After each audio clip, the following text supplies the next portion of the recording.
अस्सलाम वालेकुम रहमतुल्लाहि व बरकातुहू। एक मरतबा फिर हम मौजूद हैं इदारतुल हरमैन के बाहर, और जैसा कि आप देख रहे हैं कि पीछे हमारा सस्ती रोटी प्रोजेक्ट है, अफोर्डेबल फूड बैंक है, और इसके साथ साथ जो हमारा 2 साल से वोकेशनल सेंटर काम कर रहा है, अभी हमने इसे रेनोवेट किया है।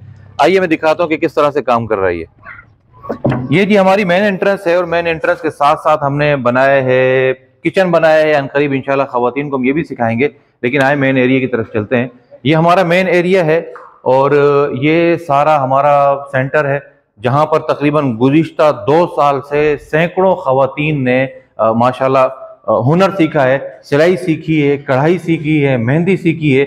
आइए मैं आपको दिखाता हूँ कि हमारे पास किस अंदाज से काम होता है। कि सबसे पहले देखें, ये हमारे पास इस्त्री टेबल है, वो सामने हमारे ट्रेनर की चेयर है, और ये हमारा कटिंग टेबल भी है, और साथ में जो बिल्कुल बेसिक खवातीन होती हैं उनके लिए भी यहाँ पर सेटअप लगा हुआ है। उसके साथ साथ ये हाथ वाली मशीन है, बिल्कुल बेसिक खवातीन के लिए। फिर ये भी खवातीन सीख जाती हैं तो उसके बाद आती हैं ये छोटी मशीन पर। छोटी मशीन से ही आती है ये जो बड़ी मशीन कहलाती है, जो कि मशीन से मशहूर है, लेकिन मुख्तलिफ कंपनियों की मशीन आ रही होती है। फिर उसके साथ साथ ये पेंडल वाली मशीन है, क्योंकि जाहिर है लाइट के मसाइल अपनी जगह पर मौजूद हैं। फिर उसके बाद आखिर में फिर ये आती है पीको पर और ओवरलॉक पर, और अनकरीब इंशाल्लाह हम कांच की मशीन भी यहाँ इंस्टॉल कर रहे हैं। तो ये मुख्तसर सूरत हाल है हमारे सिलाई सेंटर की।